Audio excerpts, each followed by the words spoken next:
आपके लिए एक नई वीडियो लेके आया हूँ जिसमें मैं बात करूँगा पूरे के पूरे फंक्शन का बेसिक।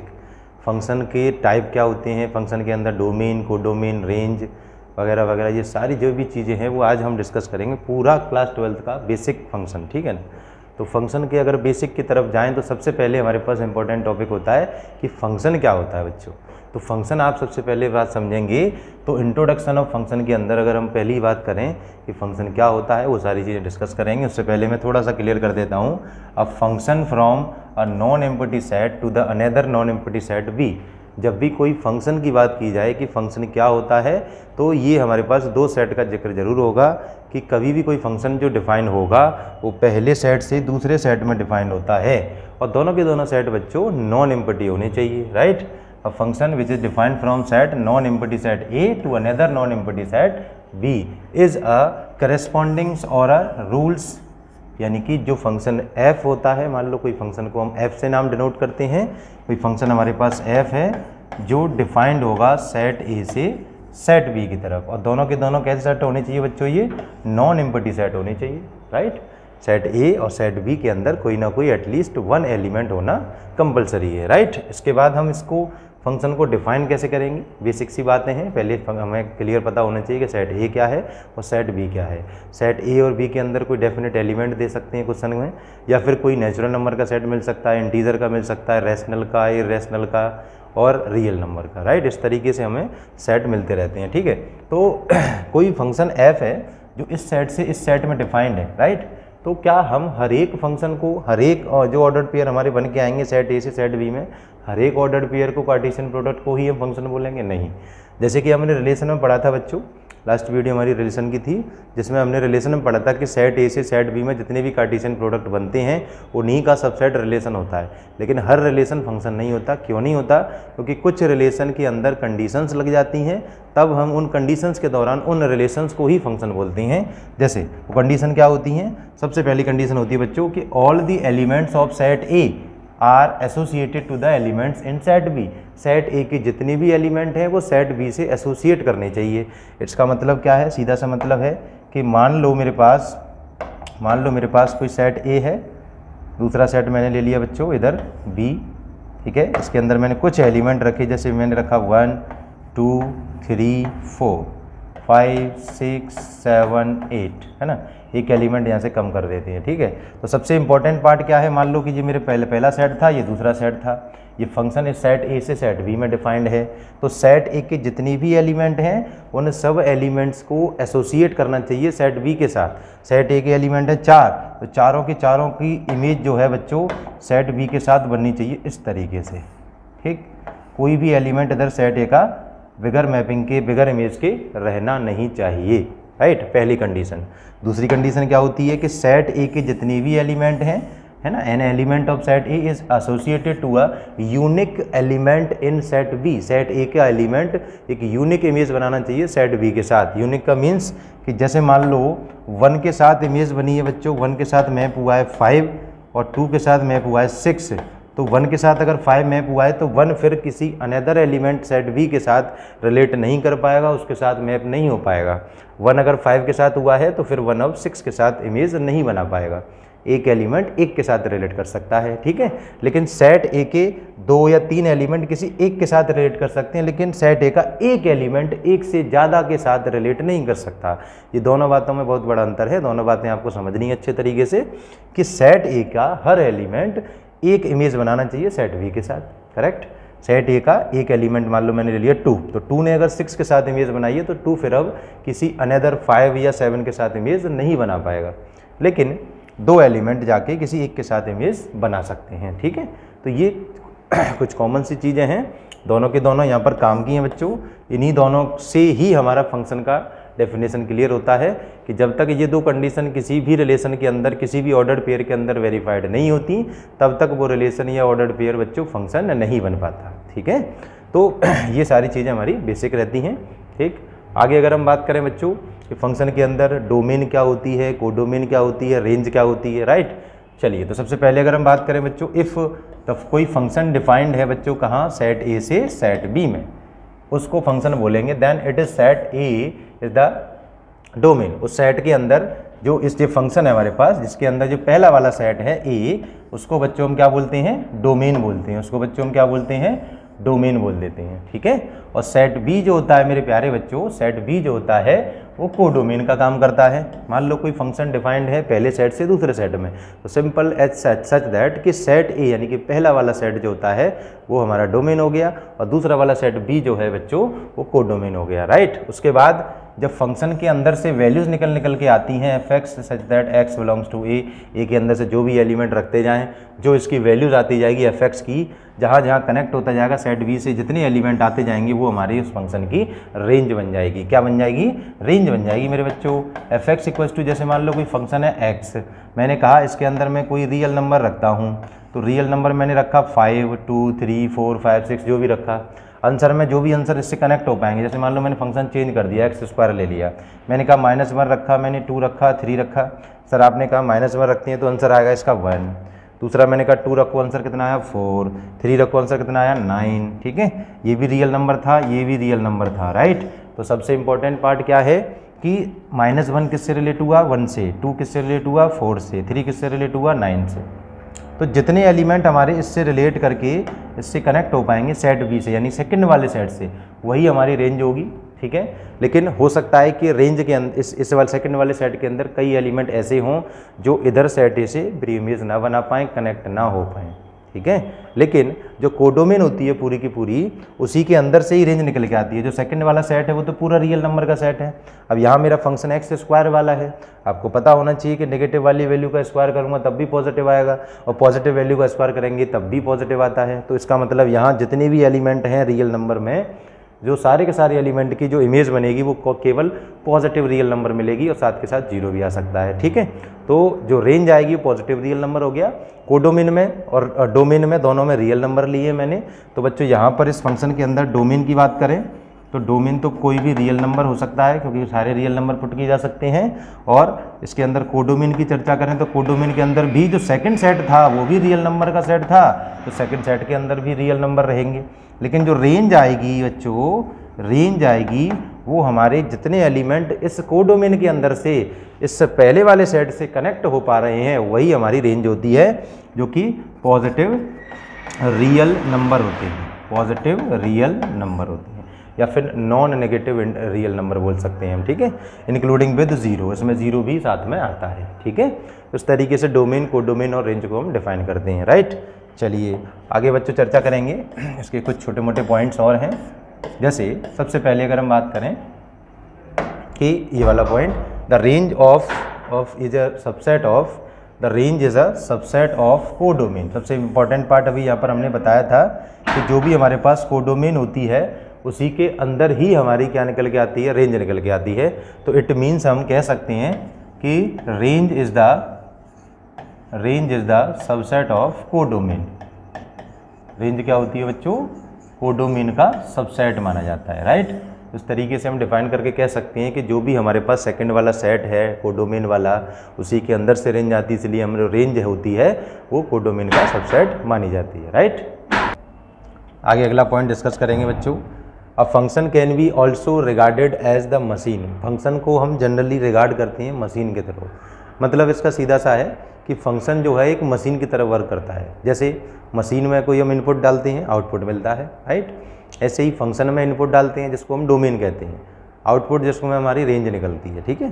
तो जो भी हमारी मशीन है, जैसे फॉर एग्जांपल हमारा जूसर ग्राइंडर की अगर हम बात करें बच्चों तो उसमें इनपुट डालते हैं, हम फल डालते हैं। जैसे कि मान लो हमने एप्पल डाला, अब एप्पल डाला तो एप्पल बाहर निकलेगा, तो बच्चों उसके लिए उसके रिगार्डिंग उसका जूस निकलेगा। ऐसा तो है नहीं कि एप्पल डालो तो बनाने का जूस निकले, राइट। तो इनपुट में जो डोमेन डाली जाएगी उसी के अनुसार आउटपुट हमें मिलता जाता है, जैसे ही मशीन का काम होता है, ठीक है।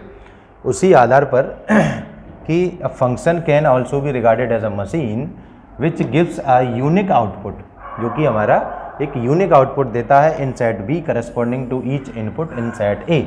सेट ए से जो इनपुट डाला जाता है उसी के अकॉर्डिंग यूनिक आउटपुट आपको सेट बी से मिलता चला जाएगा, ठीक है। उसी को हम फंक्शन बोलते हैं, राइट। अगला पॉइंट है बच्चों, if A and B are the two sets, A और बी आर हमारे क्या सेट हैं, दो सेट हैं जिनके अंदर m एलिमेंट और दूसरे के अंदर n एलिमेंट है। मान लो मुझे टोटल नंबर ऑफ फंक्शंस पता करनी है तो उसका सीधा सा फॉर्मूला होता है total number of function from set A to B is that n की पावर m, n की पावर m का मतलब सेट A के अंदर तो m एलिमेंट माने थे हमने, सेट B के अंदर हमने कितने एलिमेंट माने थे बच्चों, n माने थे। तो सेट B के एलिमेंट के पावर में A के एलिमेंट आ जाते हैं, सेट B के एलिमेंट की पावर में सेट A के एलिमेंट आ जाते हैं। तो उससे हम जो सॉल्व करके कैलकुलेट करके वैल्यू निकालते हैं वही हमारे टोटल नंबर ऑफ फंक्शन बनते हैं सेट A से सेट B के अंदर। अगर सेट A और सेट B डेफिनेट है, डिफाइंड डेफिनेट सेट है, मतलब इसके अंदर एलिमेंट काउंटेबल है, तो जो भी एलिमेंट है, जैसे मान लो मेरे सेट A के अंदर बच्चों एलिमेंट है 3 और सेट B के अंदर एलिमेंट है 5, तो बच्चों सेट A से सेट B में जो हमारे पास टोटल नंबर ऑफ फंक्शन बनेंगे वो सीधा सा फार्मूला हो जाएगा 5 की पावर 3 दैट इज 125, क्योंकि सेट A के अंदर 3 एलिमेंट थे, सेट B के अंदर 5 एलिमेंट थे, तो 5 की पावर अपना 3 बन जाएगा। ठीक है, पहले वाले सेट की पावर बन जाती है और दूसरा वाला सेट बेस में आ जाता है, जो भी एलिमेंट होंगे। ठीक है, चलिए आगे बच्चों हम चर्चा करें। तो सबसे पहला आगे का जो पॉइंट है हमारा रियल फंक्शन है।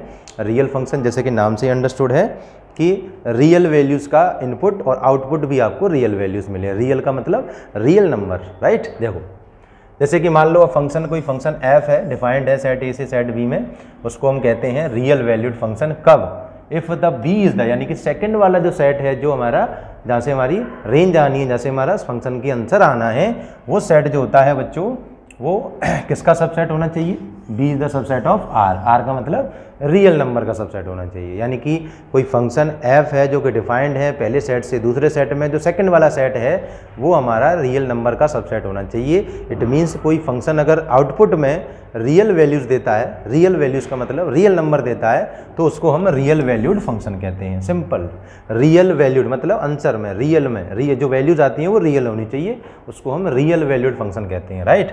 आगे अब function if A and B are A and B both the subset of R, अगर कोई मान लो फंक्शन है जिसका पहला वाला सेट और दूसरा वाला सेट दोनों डोमेन है, दोनों जो हैं वो R के सबसेट हैं। R का मतलब रियल नंबर के सबसेट हैं, यानी कि पहला वाला सेट भी रियल नंबर से लिया जाए, दूसरा वाला सेट भी रियल नंबर से लिया जाए, तो उस फंक्शन को हम रियल फंक्शन कहते हैं। सीधी सी बात, इनपुट में भी रियल नंबर पुट किए जाएँ कोई भी, और आउटपुट में भी रियल नंबर पुट किए जाएँ, तो उसको हम रियल फंक्शन कहेंगे। अब रियल नंबर का मतलब ये नहीं कि हर बार रियल ही पुट किए जाएँ।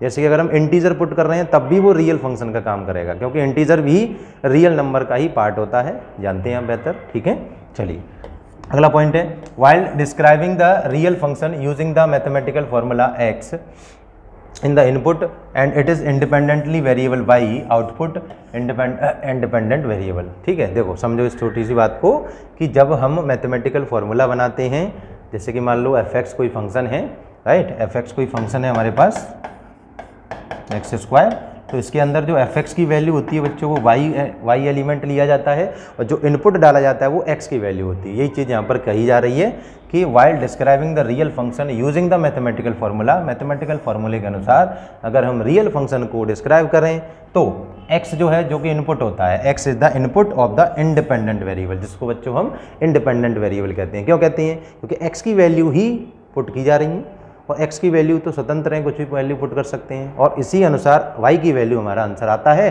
तो y is dependent on x, तो इसलिए y जो है बच्चों वो डिपेंडेंट हो गया, डिपेंडेंट वेरिएबल है किस पर? x पर। ठीक है, चलिए आगे, the graph of the real function f consist of the points whose coordinates are x, y, है ना।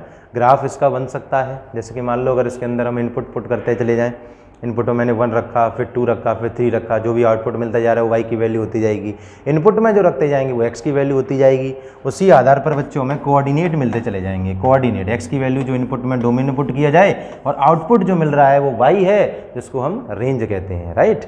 x और y दोनों पॉइंट्स को हम प्लॉट करते जाएंगे, आप यहाँ पर कॉन्स्टेंट मिलते जाएंगे, ग्राफ पेपर पर प्लॉट करते जाओ, ज्वाइन करते जाओ, हम क्या बना सकते हैं? किसी फंक्शन का ग्राफ तैयार कर सकते हैं, करेक्ट। चलिए आगे बढ़ते हैं बच्चों, आगे बात है vertical line test. Vertical line test क्या होता है कि a curve in a plane represent the graph of a real function. ठीक है, कोई भी कर्व किसी रियल फंक्शन का ग्राफ तय कर रहा है या उसको रिप्रेजेंट कर रहा है, तो if and only if no vertical line intersect the more than once point, तो इसका मतलब कोई भी ग्राफ जो हम तैयार कर रहे हैं फंक्शन का जो कि रियल फंक्शन है, तो वो जो फंक्शन का ग्राफ होगा वो वाई एक्सिस को एक से ज़्यादा पॉइंट पर इंटरसेक्ट नहीं करेगा। ये वाई एक्सिस हो गया हमारा, वाई एक्सिस हो गया बच्चों। तो यहाँ पर ये मान लो मेरे पास अगर ये रियल फंक्शन है तो इसका ग्राफ एक बार ही वाई एक्सिस को कट करेगा बस। अब आगे कर रहा है तो बच्चों एक्स एक्सिस को कट करते जाएगा, वाई एक्सिस को एक से ज़्यादा बार वो कट नहीं कर सकता। एक बार कट कर रहा है इट मीन्स वो फंक्शन है, एक से ज़्यादा बार कट कर रहा है तो वो बच्चों फंक्शन नहीं है। क्लियर? क्योंकि उसकी एक से ज़्यादा इमेज बन जाएंगी जब एक से ज़्यादा बार पॉइंट टच करने लग जाएगा। क्योंकि यहाँ मैंने रखा, अभी कट यहाँ कर गया, इसका मतलब क्या हुआ, 0 पुट किया होगा तब भी एक आंसर आया, यहाँ पर भी 0 पुट किया तब दूसरा आंसर आया। मतलब मान लो ये मेरे पास प्लस का 2 था, ये माइनस का 2 था, तो x की वैल्यू 0 रखने के बाद प्लस का 2 भी आ रही है, माइनस के 2 भी आ रही है, मतलब 0 की 2 इमेज आ गई। तो इसका मतलब वो फंक्शन फिर नहीं बन पाएगा। तो वर्टिकल लाइन टेस्ट ये कहता है कि कभी भी कोई रियल फंक्शन का ग्राफ है बच्चों, तो उसको ग्राफ को अगर हम प्लॉट करें तो वो जो ग्राफ है बच्चों वाई एक्सिस को केवल एक बार कट करते हुए जाएगा, एक से ज़्यादा कट नहीं करेगा। राइट, चलिए आगे बच्चों काइंड्स ऑफ फंक्शन जो कि इंपॉर्टेंट है क्लास 12 की मैथमेटिक्स के लिए, कि इसी में क्लास 12 के अंदर जो क्वेश्चन पूछे जाते हैं बच्चों वो 2 ही फंक्शन पर ज़्यादा पूछे जाते हैं, 1 1 एंड ऑन 2। राइट, चलिए तो पहले हम बात करेंगे बच्चों 1 1 फंक्शन की, जैसे कि नाम से ही अंडरस्टूड है 1 1। तो 1 1 का मीन्स क्या होता है बच्चों, 1 1 का मीन्स क्या होता है, 1 1 का मीन्स समझ लें मेरे प्यारे बच्चों, 1 1 का मीन्स समझ लें।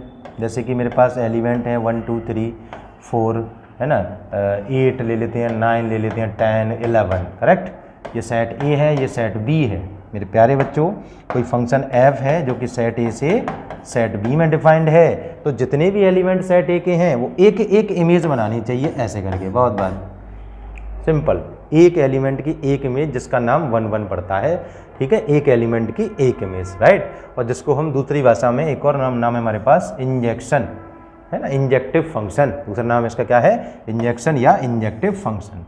तो 1 1 का मतलब एक एलिमेंट की एक इमेज। ये मैपिंग के आधार पर बता सकते हैं कि सेट ए के जितने भी एलिमेंट हैं उनके एक एलिमेंट की एक इमेज बन रही है, तो वो फंक्शन कैसा है, 1 1 फंक्शन है। करेक्ट, आगे बात करेंगे function f such that a to b is 1 1 is 1 to 1, है ना। एक फंक्शन जो है वो क्या होना चाहिए, a से b में है, तो 1 to 1 का मतलब है एक एलिमेंट की एक इमेज। ठीक, कब होगा, if all the elements, if all x, y belongs to set A, दोनों के दोनों एलिमेंट सेट ए से बिलोंग करती हैं। चलो अब दोनों की वैल्यू को f(x) की वैल्यू, जैसे मान लो कोई फंक्शन f(x) दिया है, तो f(x) फंक्शन दिया है तो f(x) की तो वैल्यू है ही हमारे पास।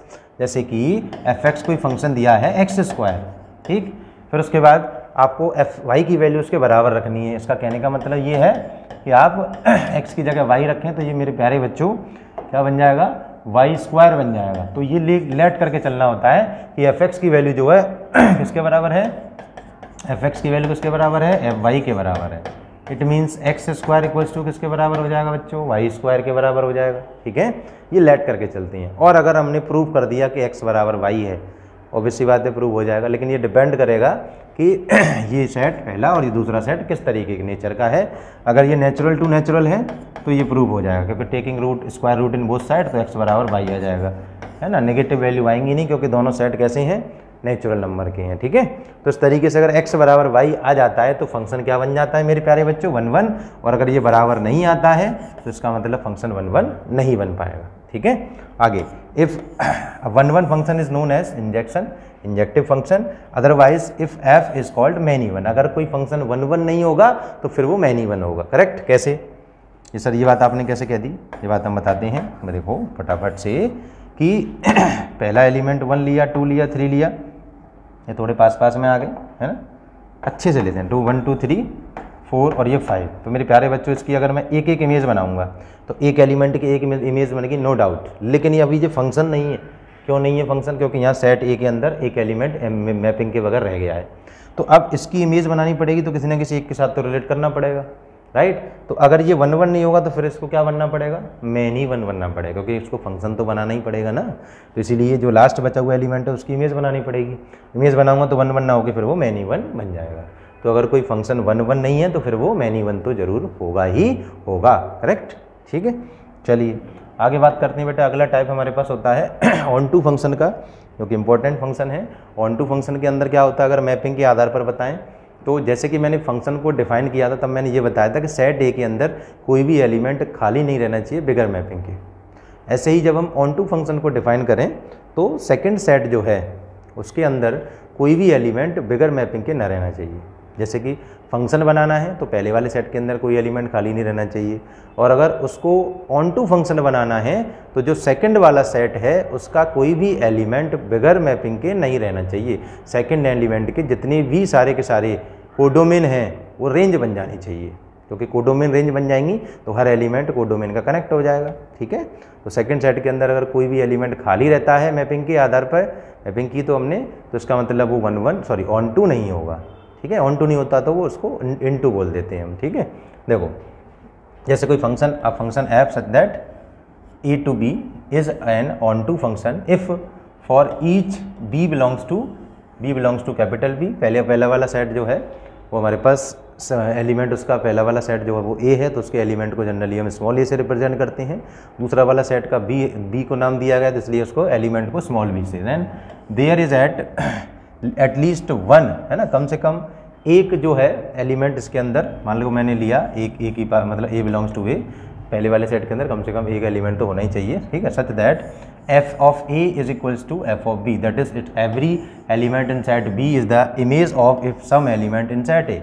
जो भी एलिमेंट सेट बी का है वो जितने भी एलिमेंट हैं वो सेट ए के अंदर उसकी प्री इमेज या इमेज बन जानी चाहिए, तभी उस फंक्शन को बच्चों हम ऑन टू फंक्शन या सर्जेक्टिव फंक्शन बोलते हैं। राइट, जैसे सेट हमारे पास ए था, ये सेट हमारे पास बी था, 1 2 3 4 5 6, तो हर एलिमेंट की एक एक इमेज बने ना बने वो मैटर नहीं करता, क्योंकि ऑन टू को डिफाइन कर रहा हूँ मैं, 1 1 को नहीं। तो यहाँ जो एलिमेंट है उन सब की इमेज बन जानी चाहिए। सेकंड सेट के अंदर कोई भी एलिमेंट बगैर मैपिंग के नहीं रहना चाहिए, तब तो वो ऑन टू है। ठीक है, अदरवाइज बच्चों वो ऑन टू नहीं माना जाएगा। करेक्ट, चलिए आगे बात करेंगे हम। For an onto function range जो होती है वो कोडोमेन के बराबर हो जाएगी। मतलब जो पहला सेट था दूसरा सेट था, इसके जितने भी एलिमेंट हैं बच्चों वो कनेक्ट हो जाएंगे ऐसे करके, तो इसका मतलब जो हमारी कोडोमेन थी वो रेंज के अंदर आ जाएगी, है ना, तो कोडोमेन बराबर रेंज हो जाती है। ठीक है, आगे फंक्शन विच इज बोथ, अगर कोई फंक्शन बच्चों 1 1 भी होता है और ऑन टू भी होता है तो उस फंक्शन को हम बाइजेक्टिव फंक्शन कहते हैं। कोई फंक्शन अगर 1 1 भी है और ऑन टू भी है तो उसको बाइजेक्टिव या फिर बाइजेक्शन भी कहते हैं। राइट, आगे A 1 1 function defined from a finite set to itself is always onto. ये पॉइंट है बच्चों, ध्यान रखना, एमसीक्यूज में काम आते हैं, छोटे छोटे पॉइंट हैं, नाम के लिए छोटे हैं लेकिन काम बड़े करते हैं, सीधा सीधा 1 नंबर दिलाते हैं एमसीक्यू में। देखो क्या कि अगर ये 1 1 फंक्शन है, कोई एक 1 1 फंक्शन है जो कि डिफाइंड है from set A to finite set into itself, यानी कोई 1 1 फंक्शन है वो अपने आप में डिफाइन है।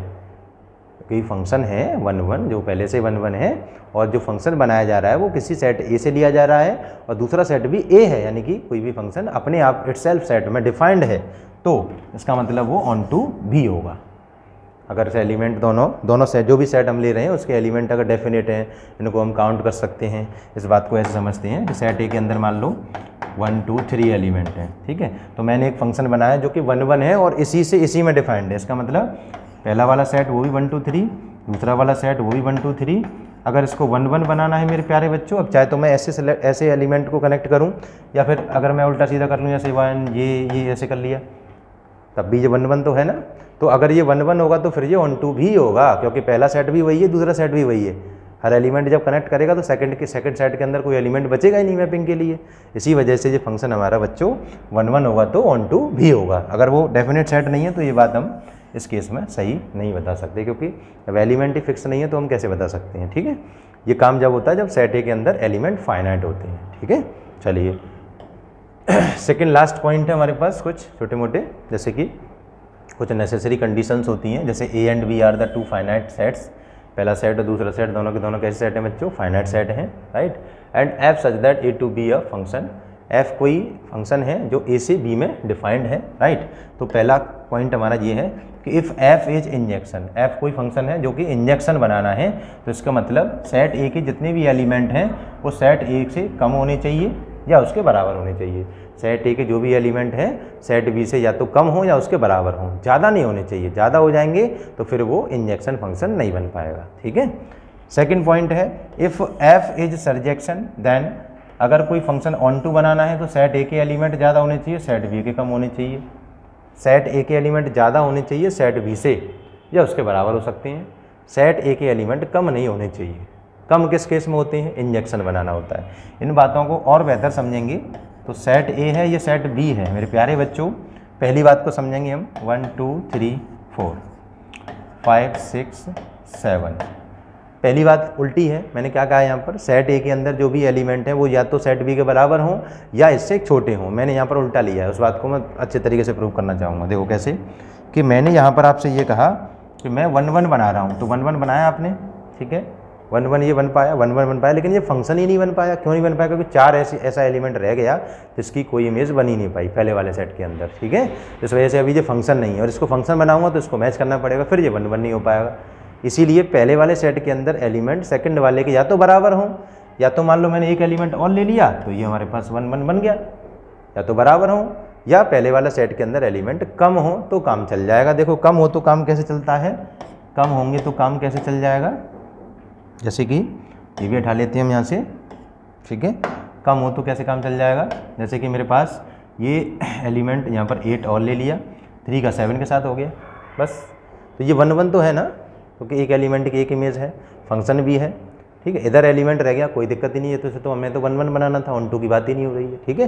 तो इसीलिए ये कंडीशन कही गई है, या तो इसके पहले वाले सेट के अंदर जो एलिमेंट है वो सेकंड वाले सेट के या तो बराबर हों या उससे छोटे यानी कि कम होने चाहिए, ठीक है। आगे सर्जेक्शन बनाना है तो उल्टा, इस वाले सेट को छोटा होना पड़ेगा, इसको बड़ा होना पड़ेगा, ठीक है। छोटा बड़े का चक्कर है, याद रखेंगे। बराबर हो जाए कोई दिक्कत नहीं है, दोनों केस में इक्वल का साइन लगा हुआ है, ठीक है। अगर किसी फंक्शन को बाइजेक्शन बनाना है तो सेट ए और सेट बी के अंदर बराबर बराबर एलिमेंट होने चाहिए, ठीक। चलिए, ये वाला पॉइंट तो बहुत आसान था, क्योंकि वहाँ पर 1 1 भी प्रूव करना होता है, 1 2 भी प्रूव करना होता है, 1 1 1 2 दोनों करने हैं, तो दोनों के अंदर एलिमेंट बराबर होने चाहिए, ठीक है।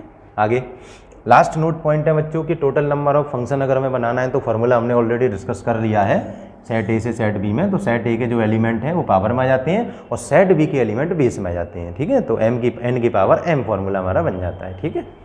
अगर मुझे नंबर ऑफ 1 1 फंक्शन बनाने हैं सेट ए से सेट बी में बच्चों, तो उसका जो फार्मूला होता है हमारे पास इस तरीके से कि अगर पहले तो देखो सब कुछ चीज़ें समझ लें कि सेट ए से सेट बी में आपको 1 1 फंक्शन बनाने हैं, तो पहले वाले एलिमेंट यानी कि पहले वाले सेट के जो एलिमेंट हैं, नंबर ऑफ एलिमेंट को नाम m देते हैं, दूसरे के अंदर को नाम n देते हैं। तो n की वैल्यू अगर m से क्या है, छोटी है, n की वैल्यू m से छोटी है, इट मीन्स ये वाली वैल्यू बड़ी है m की और ये छोटी है, ठीक है। तो फिर आपको पता है कि 1 1 बन ही नहीं पाएगा एक भी, तो उसका आंसर सीधा सीधा 0 होता है, राइट। लेकिन अगर इसके बराबर है या इससे छोटी है, यानी कि जो m की वैल्यू है वो n के बराबर है या इससे छोटी है, तो फिर बन सकता है भैया 1 1। तो 1 1 बनेगा, उसका फॉर्मूला ये होता है कि n की वैल्यू यानी कि पहले सेट के अंदर जो एलिमेंट है वो m, दूसरे सेट के अंदर वो एलिमेंट है वो n होता है। तो उनको आप पुट करते जाइए, फैक्टोरियल खोल के क्रॉस मल्टीप्लाई करके इनटू करके आप निकाल सकते हैं, ठीक है। उसका फॉर्मूला होता है NCM क्रॉस m फैक्टोरियल, ठीक है। c यहाँ पर बच्चे जानते होंगे आप, c जो बेहतर तरीके से जानते हैं तो कॉम्बिनेशन होता है, ठीक है, जिसका फॉर्मूला होता है n factorial upon n minus R factorial into R factorial, ठीक है। उस तरीके से आप एक्सपेंड करके निकाल सकते हैं, राइट। आगे आता है बच्चों हमारे पास कि अगर मान लो number of onto function बनाने हैं सेट ए से सेट बी में, तो उसके लिए क्या तरीका होता है, सेट ए के अंदर वही काम, यहाँ एलिमेंट इसको m नाम देती है, यहाँ n नाम देती हैं। तो पहली कंडीशन ये कि m की वैल्यू अगर n से छोटी है तो कोई भी ऑन टू फंक्शन नहीं बन पाएगा, क्योंकि यहाँ सेकंड सेट के अंदर एलिमेंट ज़्यादा आ जाएंगे, मैपिंग हो नहीं पाएगी, तो वो फंक्शन ही नहीं बन पाएगा, ठीक है। तो 0 हो जाएगा, ठीक है। इस केस में अगर मुझे बनाने हैं फंक्शन तो कंडीशन ये होनी चाहिए, कंडीशन क्या होनी चाहिए बच्चों, ये वाली, m के अंदर पहले वाले सेट के अंदर जो एलिमेंट है वो या तो ज़्यादा हो या उसके n के बराबर हो, दूसरे वाले सेट के बराबर हो, तो उस केस में ये फॉर्मूला लगता है। इसमें क्या करते हैं, r की वैल्यू 1 to n, ठीक है, n minus R N C R r की पावर m माइनस 1 की power n minus R into N C R into R की पावर m, ठीक है। अब आप कहेंगे सर r क्या है, r क्या है सर, r तो आपने डिस्कस किया नहीं। तो बच्चों r जो है वो 1 से स्टार्ट होगा, पहले 1 फिर 2 फिर 3 फिर 4 फिर 5 फिर 6 फिर 7 फिर 8, इस तरीके से r की वैल्यू एक एक करके पुट करते चली जानी है। पहले 1 पुट करेंगे, फिर 2 पुट करेंगे, फिर 3 पुट करेंगे। कहाँ तक पुट करेंगे, जब तक r की वैल्यू n के बराबर नहीं हो जाती। r की वैल्यू अगर n के बराबर हो गई तो वहीं फिर हम r की वैल्यू को बढ़ाना बंद कर देंगे। मेरा कहने का मतलब है कि n की वैल्यू अगर हमारे पास 3 है तो मैं 1 रखूँगा r की जगह पर, 2 रखूँगा और फिर 3 रखूँगा, 3 के बाद नहीं रखेंगे। जो m की वैल्यू वो तो फिक्स है, m की जगह पर तो फिक्स हो जाएगा m, और n की वैल्यू भी पता लग जाएगी। अब r कैसे रखते जाएंगे, r आप एक एक करके रखते जाओ, r की वैल्यू 1 फिर 2 फिर 3।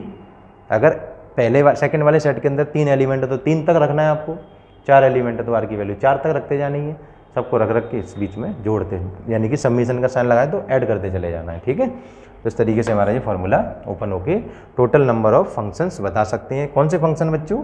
On to function. ठीक है, कौन से फंक्शन? Onto function, right. Last point है number of 1 1 and onto function. 1 1 भी है, ऑन टू भी फंक्शन है। तो पहला कंडीशन ये है कि m और n की जो भी एलिमेंट है पहले वाले सेट दूसरे वाले सेट के अंदर चाहे ज़्यादा है या कम हो, बराबर नहीं हो, तो सीधा सीधा कोई बाइजेक्शन एलिमेंट, कोई बाइजेक्शन फंक्शन नहीं बन पाएगा। लेकिन अगर m और एलिमेंट n बराबर हैं तो इसका मतलब सीधा सीधा जो एलिमेंट है उतने का फैक्टोरियल कर दो, सीधे सीधे total number of bijective function हमारे आ जाते हैं। ठीक है, तो ये तो था बच्चों हमारा बेसिक। आगे हम डिस्कस करेंगे इसमें कंटिन्यू, हम topic by topic continue discuss करते आएंगे और जो क्वेश्चंस